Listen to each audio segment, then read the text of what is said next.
अस्सलाम वालेकुम dear fellows students and subscribers. इस वीडियो में आज हम फिनोटिपिक और जीनोटिपिक कोरिलेशन का डाटा एनालिसिस करना सीखेंगे थ्रू आर स्टूडियो। डाटा का एनालिसिस करने के लिए फॉर्मेट कैसा होना चाहिए कि उसमें जीनोटाइप और रेप्लिकेशन जो ट्रेड्स हैं, पैरामीटर्स जिनका डाटा रिकॉर्ड किया वो किस तरह से होना चाहिए, वो भी इसी ट्यूटोरियल में आपको बताया जाएगा।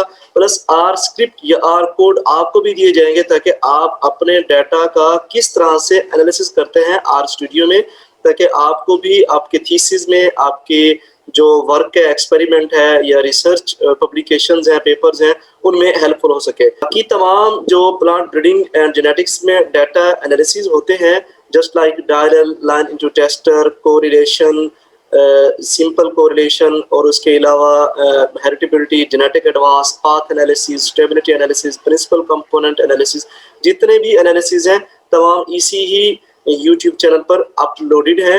तो अब हम जो इस वीडियो में करने जा रहे हैं वो है phenotypic genotypic correlation. Just single click पे एक लाइन का आर कोड है, जस्ट आपने वो लिखना है और आपको डाटा एनालिसिस मिल जाएगा।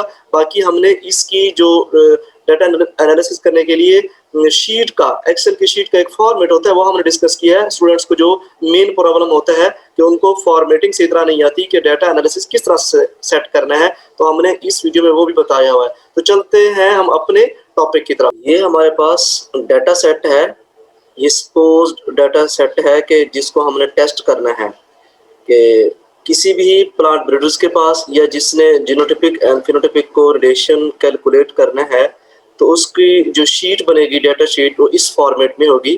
तो मैं यहाँ हर कॉलम को एक्सप्लेन कर देता हूँ कि किस तरह क्या बनेगी। अब ये फर्स्ट कॉलम होगा जीनोटाइप्स का, यहाँ आपको स्क्रीन पर शो भी हो रहा होगा। जीनोटाइप्स नेम हमने यही लिखना है। रेप्लिकेशन, यहाँ आप कोई भी कोड या कोई भी नेम लिख सकते हैं, लेकिन जब हम आर स्टूडियो में जाएंगे तो उधर भी यही नेम देना पड़ेगा जो हमने यहाँ मेंशन किया होगा। तो टेस्ट डाटा के लिए हमने यहाँ जस्ट जीनोटाइप्स राइट किया है, तो वहाँ यहाँ जीनोटाइप्स करेंगे और सेकंड कॉलम में रेप्लिकेशन, और थर्ड से ऑनवर्ड जितने भी आपके ट्रेड्स होंगे, पैरामीटर्स होंगे जिनको आपने स्टडी किया होगा। अगर हम वीट की बात करें तो उसके अंदर plant height, flag leaf area, spikelet per spike.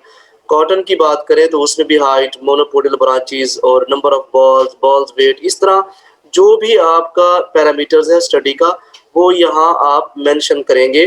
Trade 1 to 6 आप यहाँ कोई भी नेम लिख सकते हैं, लेकिन ख्याल सिर्फ ये करना होता है कि जो एक्सेल की शीट में यहाँ नेम मेंशन किए हैं वही नेम आर स्टूडियो में भी मेंशन होने चाहिए।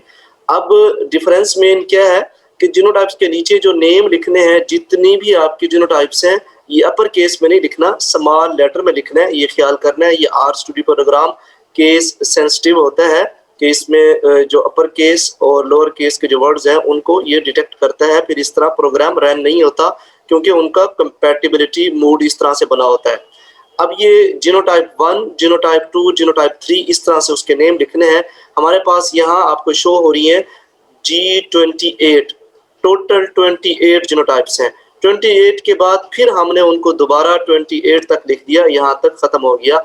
दोबारा लिखने की जो रीज़न है आपको यहाँ स्क्रीन पे शो भी हो रही होगी कि आर हमारे पास जो रेप्लिकेशन है वो 2 है, R1 से R2 तक। अब R1 को हमने यहाँ आपको मैं हाईलाइट करके दिखा देता हूँ कि यहाँ तक जीनोटाइप 28 R1, फिर इस तरह जीनोटाइप 1 से R2 रेप्लिकेशन 2 शुरू होती है, क्योंकि ये तमाम जीनोटाइप्स जो 28 है ये R2 में ही दोबारा इनको एक्सपेरिमेंट किया गया था।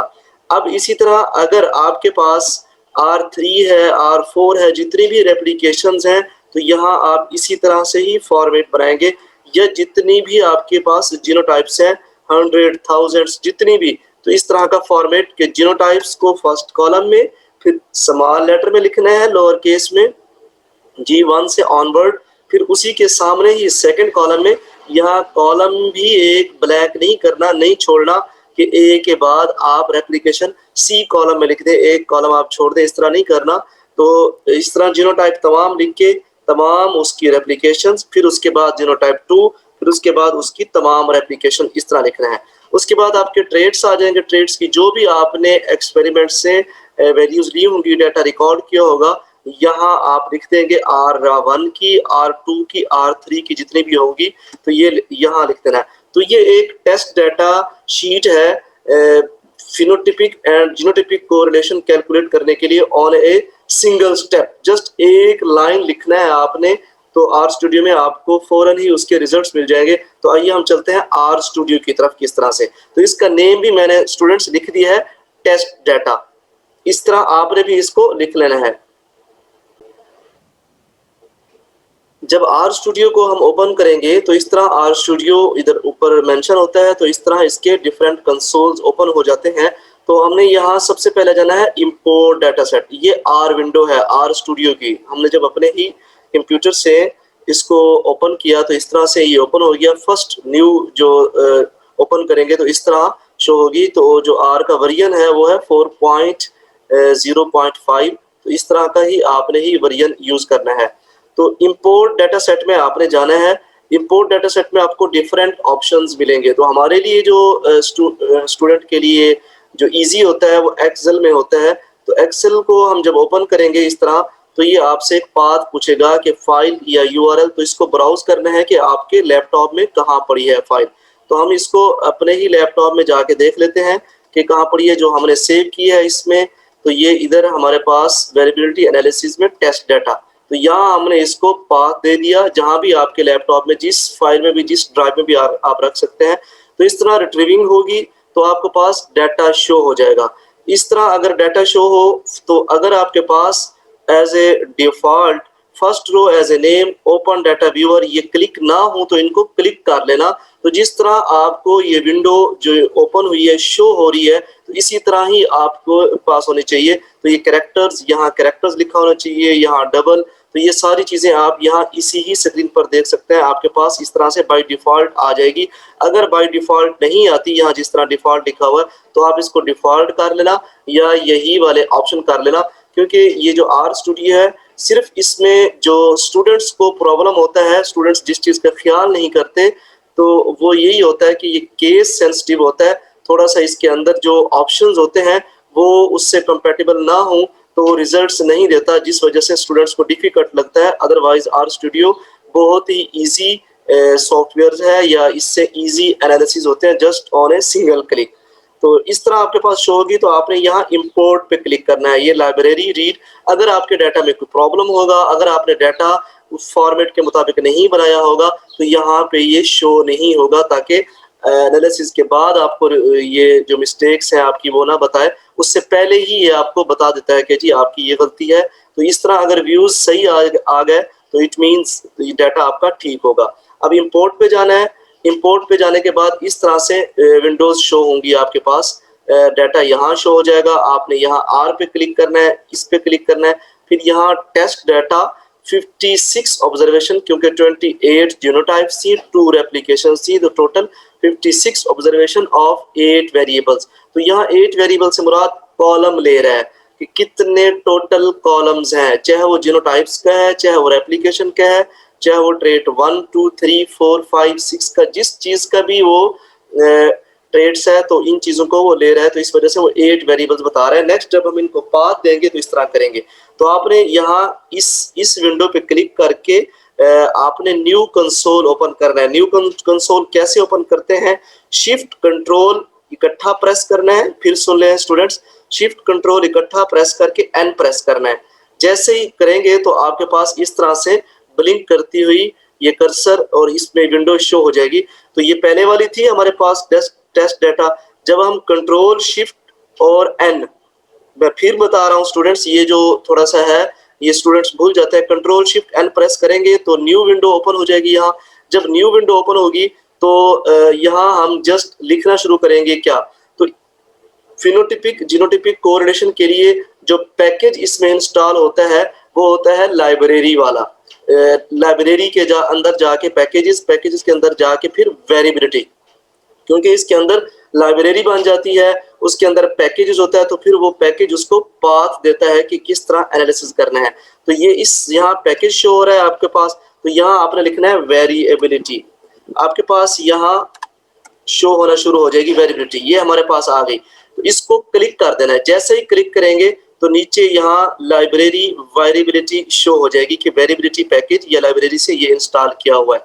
क्यों? कि इस वजह से कि मेरे पास ऑलरेडी इंस्टॉल्ड है। अगर आपके पास इंस्टॉल ना हो तो यहाँ क्लिक करके यहाँ इंस्टॉल का ऑप्शन आ रहा है, तो यहाँ आपने वेरिएबिलिटी लिखना है। वेरिएबिलिटी लिखने के बाद इंस्टॉल, क्योंकि ऑलरेडी मेरे पास इंस्टॉल्ड है तो आप लोगों ने यहाँ जस्ट इंस्टॉल का इंस्टॉल पर क्लिक करना है। तो जैसे ही ये इंस्टॉल हो जाए देन आपने फर्दर प्रोसीड करना है। तो मैं यहाँ कैंसिल कर रहा हूँ, लेकिन यहाँ ये मेक श्योर करना है कि आपका जो कंप्यूटर है या जो भी डिवाइस जिस पे कर रहे हैं आप, वो इंटरनेट से कनेक्टेड होनी चाहिए। तो मैं यहाँ इसको कैंसिल कर रहा हूँ। आपने कैंसिल नहीं करना, आपने इंस्टॉल करना है। ये जस्ट फर्स्ट टाइम इंस्टॉल करना है। जब अगेन आपने इसका एनालिसिस करना हो फिर जरूरत नहीं है। फिर जैसे ही ये आपको शो हो रहा है तो इसको आपने क्लिक करना है। जैसे ही क्लिक किया तो उसके बाद यहाँ आपने जाना है। तो यहाँ मैं जस्ट जो वीडियो का डिस्क्रिप्शन है उसके अंदर मैं जो आर स्क्रिप्ट है, आर कोड है, जस्ट एक कोड है, ज्यादा नहीं है। असल एनालिसिस अब हमारा यहाँ से शुरू हो रहा है, तो एक कोड मैं वो वीडियो के डिस्क्रिप्शन में भी दे दूंगा, वहां से कॉपी करके यहाँ लिख देना है। और उसको बता भी देता हूँ अगर आपका डाटा हो तो आपने उसको किस तरह से चेंज करना है। तो मैं आपको अभी आर स्क्रिप्ट कोड दिखाता हूँ। ये हमारे पास आर कोड है फिनोटाइपिक जीनोटाइपिक कोरिलेशन के लिए। तो सबसे पहले आपने लाइब्रेरी और वेरिएबिलिटी इस तरह ब्रैकेट में लिखना है, क्योंकि हमने यही लाइब्रेरी से ही वेरिएबिलिटी पैकेज इंस्टॉल किया हुआ था, या यही वाली लाइब्रेरी हमने यूज करनी है। तो यहाँ आपने इसी ही कंसोल में जहाँ ब्लिंक हो रहा है तो इधर राइट करना है लाइब्रेरी वेरिएबिलिटी, एंटर प्रेस करना है। एंटर प्रेस करने के बाद सेकंड रो शो होगी। सेकंड रो के बाद आपने फिर ये वाला लिखना है कि जैसे यहाँ आपको शो हो रहा है genotypic correlation test data 3 to 8, ये सारी लाइन यहाँ से कॉपी कर लेनी है। इस वीडियो के डिस्क्रिप्शन में भी है, या आप खुद से भी राइट कर सकते हैं। जस्ट एक ही लाइन है, ज्यादा इसमें प्रॉब्लम नहीं है। तो यहाँ बता देता हूँ मैं आपको जीनोटाइपिक, यहाँ डॉट कोरिलेशन हम टेस्ट डाटा, जो भी आप अपनी फाइल का नेम रखेंगे, जिस तरह हमने इस फाइल का नेम ये टेस्ट डाटा रखा था, आपको यहाँ शो हो रही है एक्सेल की फाइल जो बनाई थी, ये टेस्ट डाटा 3 to 8। यहाँ 3 to 8 आप चेंज भी कर सकते हैं। टेस्ट डाटा जो है आप ये भी फाइल का नेम जो भी होगा आप यहाँ लिख सकते हैं कि जी डाटा एनालिसिस या पीवीजी या वीट डाटा, कॉटन डाटा या एक्सपेरिमेंट 1 डाटा या थीसिस डाटा, पीएचडी डाटा, जो भी आप यहाँ नेम लिखना चाहें, इससे कुछ नहीं होता। आप अपना जो फाइल का नेम है वो यहाँ वही सेम लिखेंगे, अदरवाइज इसको पाथ नहीं मिलेगा। ये जो 3 to 8 है, 3 मीन्स यहाँ एनालिसिस कहाँ से शुरू करना है हमने, ये तीसरे कॉलम से। ये अगर कॉलम की बात करें एक्सेल फाइल ऐसे ही होती है जैसे यहाँ शो हो रही है। जीनोटाइप रेप्लिकेशन ये फर्स्ट 2 कॉलम है, इनका एनालिसिस नहीं करना, ये एनालिसिस में शामिल है लेकिन इनका एनालिसिस नहीं चाहिए। मतलब रेप्लिकेशन का कोरिलेशन नहीं चाहिए हमें, जीनोटाइप का कोरिलेशन नहीं चाहिए हमें। जस्ट जो कोरिलेशन चाहिए होता है ये ट्रेड्स का चाहिए होता है कि एक ट्रेड्स का दूसरे ट्रेड के साथ किस तरह से फिनोटाइपिक या जीनोटाइपिक कोरिलेशन है। तो इसी तरह थर्ड कॉलम से हमने डाटा स्टार्ट करना है। अब थर्ड यहाँ 3 लिख देंगे। अगर आपने रेप्लिकेशन जीनोटाइप के अलावा फैक्टर या कोई और कॉलम डाले हुए हैं तो जो जहां आपका नंबर होगा ट्रेड का, मतलब जिस कॉलम से ट्रेड का डाटा शुरू हो रहा होगा वहां आपने वही नंबर लिखना है। अगर 4 से शुरू हो रहा है, 5 से शुरू हो रहा है, 3 से शुरू हो रहा है, जितना भी हो रहा है आपने यहाँ लिखना है 3। अब 8 से जो क्या मतलब है इसका, 8 टोटल कॉलम्स, ओवरऑल कॉलम्स के कितने हैं 3 to 8, हमने इसको पा दिया कि 3 to 8 कॉलम्स। अगर हम यहाँ इसको काउंट करें कि 6 कॉलम्स, ये 1 to 5, 1 2 3 4 5 6 ये नंबरिंग की हुई है, और बाकी ये 2 कॉलम्स, टोटल 8 कॉलम्स हैं। तो यहाँ 8 लिखना है जितने ओवरऑल कॉलम हैं। फिर ब्रैकेट क्लोज करनी है, फिर उसके बाद ये कॉमा, फिर टेस्ट डाटा उसी फाइल का नेम। यहाँ ये टेस्ट डाटा जिसको मैंने सिलेक्ट किया हुआ है, ये टेस्ट डाटा वही फाइल का नेम है। ये जो डॉलर साइन है ये बताता है कॉलम जीनोटाइप्स के, ये वाला ये जीनोटाइप्स एज इसको जीनोटाइप्स ही कंसीडर करना है, तो इसको हम पाथ दे रहे हैं, डॉलर साइन है। इस तरह टेस्ट डाटा रेप्लिकेशन, ये डॉलर साइन कॉलम को शो कर रहा है कि रेप्लिकेशन वाला कॉलम जो है वो भी इसमें इंक्लूड है डाटा में, लेकिन उसका डाटा नहीं करना, तो उसका कोरिलेशन नहीं निकालना, तो इस वजह से डॉलर साइन कॉलम को शो करता है। इसके बाद फिर हमने ब्रैकेट क्लोज कर देनी है। रन, यहाँ आपको रन ऑप्शन शो होगा बाय डिफॉल्ट। समटाइम रन का ऑप्शन अगर शो ना हो रहा हो तो आपने कंट्रोल CTRL जहां लिखा होता है कीपैड के ऊपर, कंट्रोल एंटर इकट्ठा प्रेस करना है, तो आपको रिजल्ट्स शो हो जाएंगे। रिजल्ट्स जो शो होंगे वो इस नीचे वाली कंसोल में यहाँ शुरू हो जाएंगे। तो अब मैं यहाँ आपके सामने रन पे क्लिक करता हूँ। जैसे ही रन पे क्लिक किया तो यहाँ आपको सारे रिजल्ट शो हो गए, जस्ट सिंगल क्लिक। तो इससे पहले जो मैंने बताया इसी डाटा में वो सारा का सारा आर स्टूडियो के लिए जो एक्सेल की शीट डेवलप करते हैं, ये जो उसका फॉर्मेट है वो बताया है। और इस तरह आपको इस जो एक मैंने लाइन लिखी है आर स्क्रिप्ट या आर कोड लिखा है यहाँ, उसी के बारे में बताया कि 3 to 8 क्या मीनिंग्स है, टेस्ट डेटा से क्या मीनिंग्स है और डॉलर साइन से क्या मीनिंग्स है। क्योंकि आपने अपने डाटा का एनालिसिस करना है तो इस वजह से आप यहाँ चेंजेस जो चेंजेस करेंगे वो मैंने यहाँ बता दी। ये हमारे पास जीनोटिपिक और ये रिजल्ट आ गया, जीनोटिपिक कोरिलेशन टेस्ट डाटा। ये ट्रेड 1 का ट्रेड 1 के साथ 1 होता है, तो ये डायगोनल टाइप यहाँ ये 1 1 आता जाएगा क्योंकि एक ही ट्रेड का उसी एक ट्रेड के साथ 1 होता है।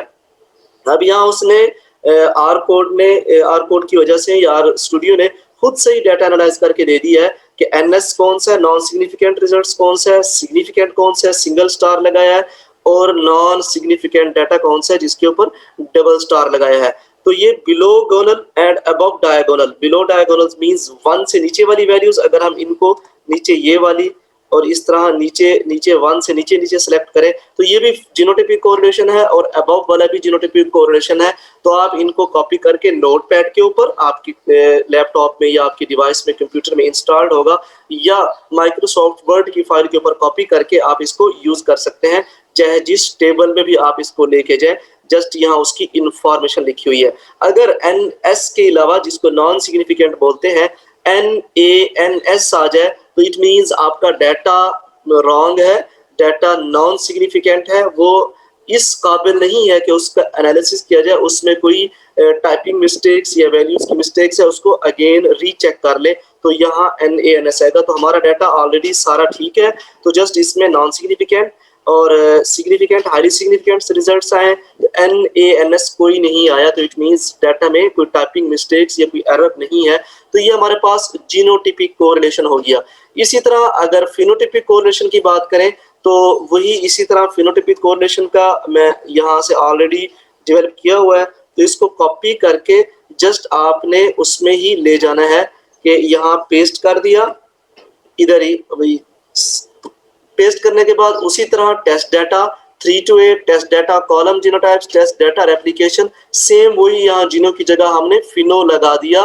तो इससे आप भी चेंज कर सकते हैं। मैं अगेन आप लोगों को बता रहा हूँ, अगर आपकी फाइल का नाम सपोज सिर्फ सैंपल डाटा है तो आपने टेस्ट डाटा को रिमूव करके यहाँ सैंपल डाटा, और यहाँ पर भी सैंपल डाटा लिखना है और यहाँ पर भी सैंपल डाटा लिखना है, क्योंकि उसी ही शीट का पाथ है।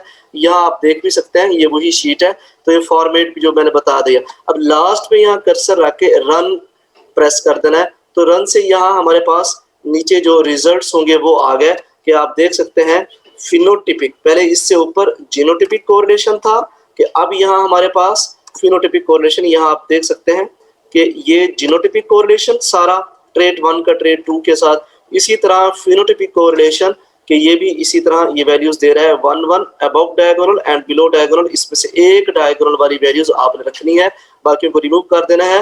तो इसमें सिग्निफिकेंट, नॉन सिग्निफिकेंट और हाईली सिग्निफिकेंट जिसमें डबल स्टेरिक के स्टार लगे हुए हैं, तो आप इसको अच्छी तरह यूज कर सकते हैं। उम्मीद है आपको डाटा एनालिसिस की शीट का फॉर्मेट और आर स्टूडियो का स्क्रिप्ट अच्छी तरह समझ आ गया होगा। जस्ट यहाँ एक लिखनी है।